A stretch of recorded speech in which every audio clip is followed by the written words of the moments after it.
CBDC in the US is not happening. CBDC is fake. The banks that are on the board of the Fed are never going to allow the Fed to roll a CBDC out. This would make deposits at banks useless since the CBDC would mean now we hold our deposits with the Fed. So now all deposits go from the banks over to the Fed. The Fed only provides financial services to banks and governmental entities only. By law, individuals cannot have accounts at the Fed. Banks would no longer lend money to people, which, by the Fed's own words, is the main reason the banks exist in the first place. Banks loan money, and that creates credit for the economy, which creates economic growth. The Fed is not, nor wants to, create credit for the economy.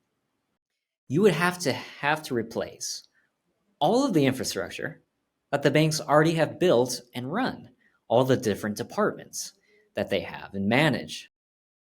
The Fed only has a staff of about a few hundred people.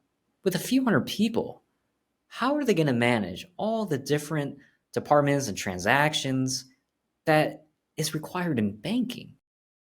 Now let's talk about the payment rail system. This is an extremely expensive thing to build, let alone perfect, and takes a long time.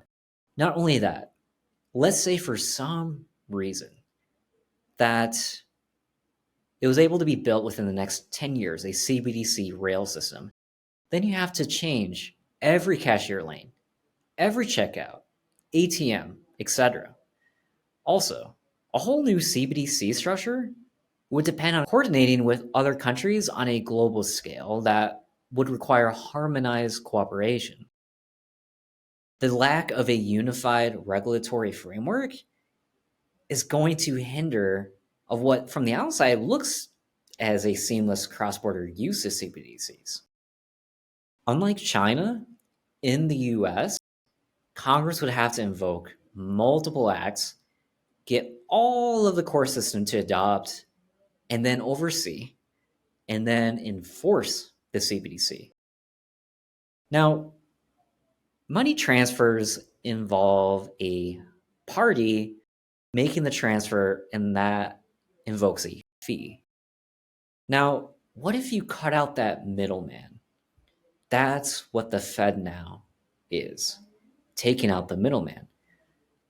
It is not a CBDC. It just allows instant transfers of funds, serving as an intermediary for free and instantly. Now, I'm not saying I'm going to use FedNow. I'm just telling you what it actually is. It's not a CBDC. Now, it's also good to realize that a lot of government agencies, they have pension funds for their government employees, right? And they have exposure to the stock market, of course, in those pension funds. They are some of the biggest institutional holders in the stock market, right?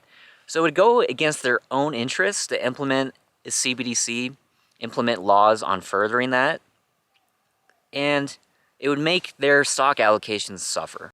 So you can see how it's going to go against their best interests, and that's not going to happen. If the Fed was going to implement a supposed CBDC that would eliminate the need for banks, then you would see the banking sector in the stock market crashing already.